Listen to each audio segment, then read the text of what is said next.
Would you know what to do if you came across someone suffering from cardiac arrest? It could be a family member, a friend, or someone you don't even know, lying unconscious, breathing irregularly. Each year, 30,000 Australians suffer an out-of-hospital cardiac arrest. When they do, seconds count. How you respond could be the difference between life and death. When seconds count, all of us need to know the basics. Call, push, shock. Call 000. The operator will tell you what to do next. Push and start CPR. Push fast. You need 120 beats per minute.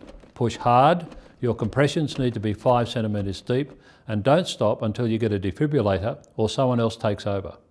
And shock. A defibrillator sends an electric shock. Shock delivered. To get the heart back in rhythm. Call, push, shock.